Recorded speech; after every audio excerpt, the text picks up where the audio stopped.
Ilara Voss was 26, a night shift radio astronomer at the Atacama Array in Chile, and she had stopped believing in anything she couldn't measure. Her mother had died when she was 9, her father had vanished into grief and whiskey, and the stars had become the only parents she trusted. They never left. They never lied.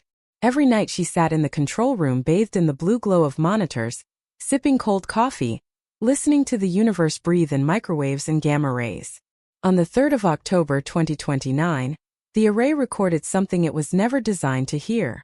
A signal, perfectly sinusoidal, repeating every 7.11 seconds, arrived from a patch of sky that should have been empty. It wasn't noise. It wasn't a pulsar. It was deliberate. Ilara isolated the carrier wave, ran it through every decryption protocol she knew, and still it made no sense, until she absent-mindedly fed the modulation into an audio converter. A voice spoke, low and resonant, in a language that hurt to hear because her brain tried to translate it into feelings instead of words. If anyone still listens on the old frequencies, this is Kale Theron of the 9th Legion of the Etherian Dominion, requesting anchorage, requesting someone. The transmission cut off mid-word. The sky patch dimmed as though a door had closed. 3 nights later the sky tore open. It happened at 2:14 local time. A vertical slash of violet light, 30 kilometers tall, appeared above the Pacific. Satellites went blind. Aircraft radars painted impossible returns. Ilara watched the live feed in the control room, heart hammering. The slash widened into an iris, and through it drifted a wounded warship the size of Manhattan, its obsidian hull cracked and bleeding golden fire. It fell like a dying god, carving a canyon across the Andes before it came to rest half buried in the salt flats of Sala de Uyuni, 2,000 kilometers north of where Ilara stood. The world went to war in the way only terrified humans can. Nations scrambled jets, closed airspace, threatened nuclear responses. The ship never fired back. It simply bled light and silence. Ilara did the only thing that made sense to her.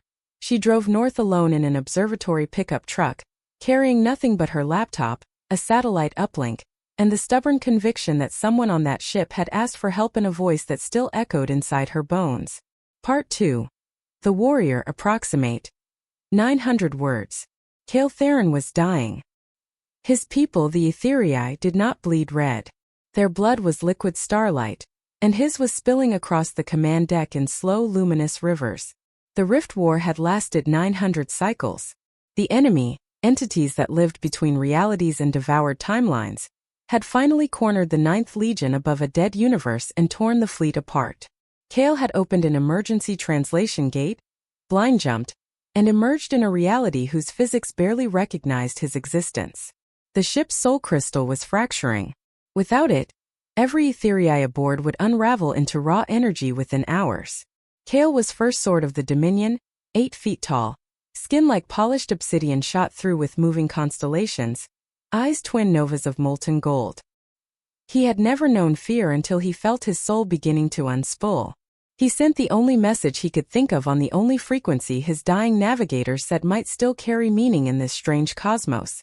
An old Etherii distress hymn, modulated into the primitive electromagnetic bands these natives apparently used. Then he waited on the shattered bridge, helm cracked, twin plasma blades extinguished at his sides, and prepared to die with dignity. He did not expect the soft knock on the outer hull. Security feeds showed a tiny biped in a faded observatory jacket, standing in the salt desert wind, waving both arms like a child trying to catch the attention of an indifferent parent. Kale stared at the screen for a long time. He opened the hatch. Ilara climbed through corridors that defied geometry, stairs that spiraled into themselves, walls that breathed warm starlight. Gravity shifted under her feet like a living thing. She found him in the heart of the ship, kneeling beside a crystal the size of a house that flickered between solidity and smoke. He looked at her with those burning eyes and spoke in perfect, impossible English. "You came."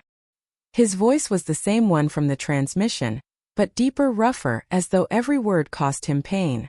"I heard you calling," Ilara said. Her own voice sounded small and ridiculous. "Across everything." Kale tried to stand, staggered, and would have fallen if she hadn't darted forward to catch his arm.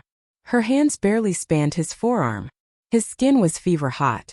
"You are human," he said. wonder overtaking agony for a moment. Soft, fragile. And yet the rift let you pass unharmed. Why? I don't know, she whispered. But I'm here now. Tell me how to help. He told her about the soul crystal, how it anchored ethereal essence to their bodies, how it needed resonance with a living mind that was not fracturing. His crew was gone, scattered into energy when the jump failed. He was the last. The crystal needed a second heartbeat to stabilize it. Someone whose pattern was alien enough to create interference harmony. Someone from this universe. Alara did not hesitate. She placed both palms against the crystal. The moment she touched it, she screamed. Every memory she had ever owned exploded outward.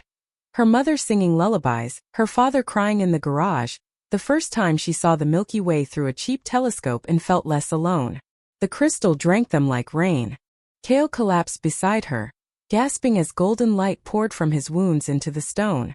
The fractures sealed. The ship stopped dying. When the light faded, Alara was on her knees, shaking, tears cutting tracks through the luminous dust on her cheeks. Kale knelt too, awkward, enormous, reverent, and touched her face with one clawed finger as gently as if she were spun glass. You gave me your memories to keep me whole, he said. In my culture, that is the deepest binding two souls can share. You are part of me now, little star. Alara laughed through her tears. You weigh 300 pounds and you're calling me little? He made a sound that might have been laughter or pain. Yes. Part 3. The year that wasn't approximate. 850 words. Governments screamed for the alien ship. Conspiracy theorists screamed louder. Alara vanished from every database on Earth the night she entered the vessel. Kale's remaining defenses rewrote reality just enough to hide them both. The ship healed slowly, drinking starlight and Alara's dreams. She and Kale lived inside its impossible corridors for what felt like a year but was only 33 days on Earth.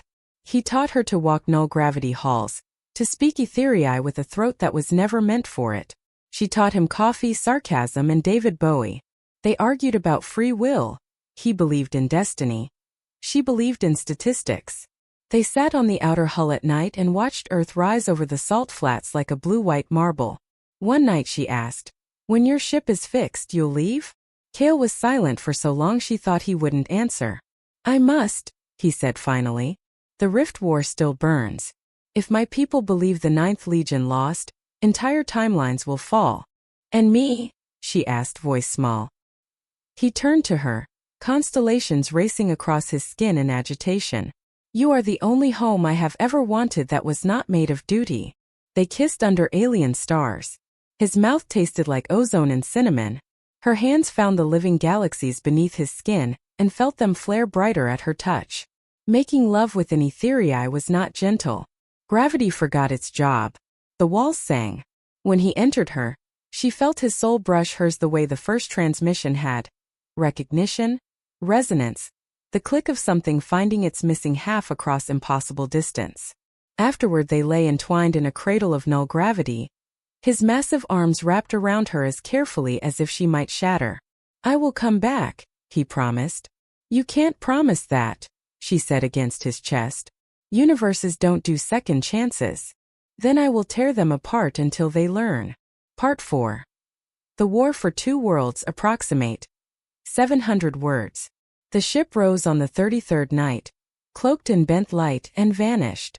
Alara was returned to the exact second she had left. The pickup truck sat cold in the desert. Her colleagues thought she'd been on approved leave. No one remembered the warship.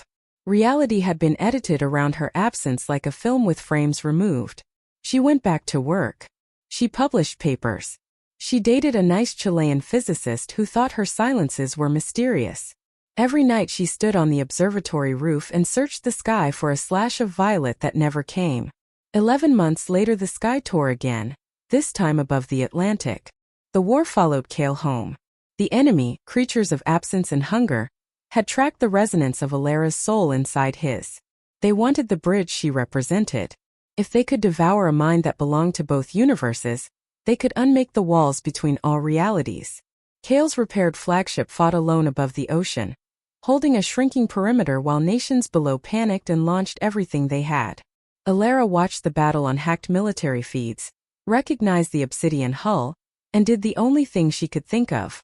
She drove to the coast, stole a fishing trawler, and sailed into the restricted zone, broadcasting the old 7.11-second sine wave on every frequency the boat possessed.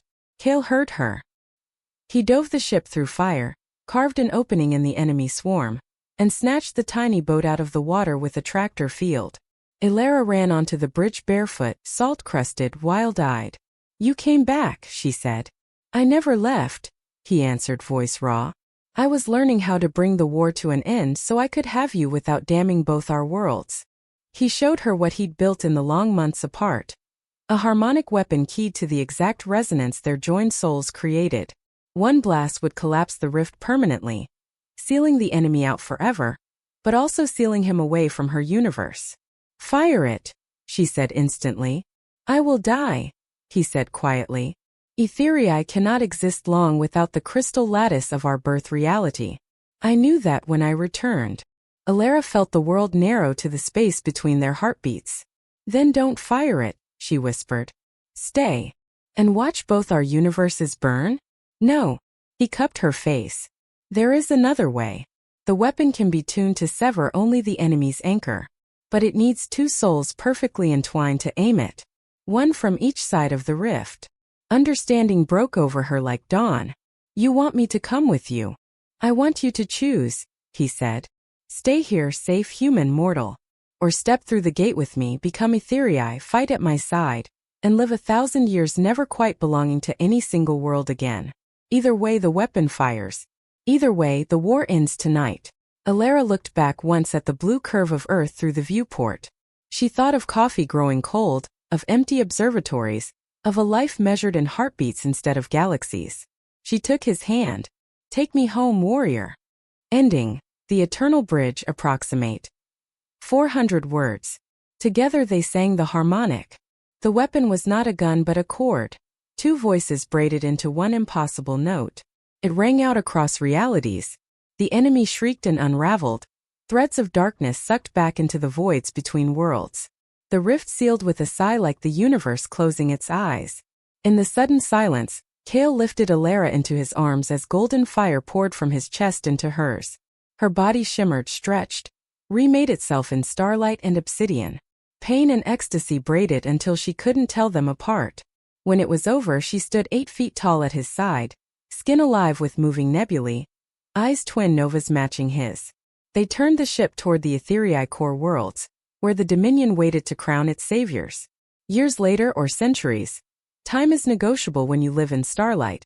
Travelers along the rebuilt rift trade routes told stories of a patrol cruiser crewed by two beings who did not quite belong to any species. One was a warrior with scars of golden fire. The other was a woman whose laughter sounded like radio static from a distant blue world. They say if you broadcast a simple sine wave at 7.11-second intervals near the sealed rift, sometimes you still hear an answer, two voices now perfectly entwined. "We are here. We are together. And the stars have never been kinder."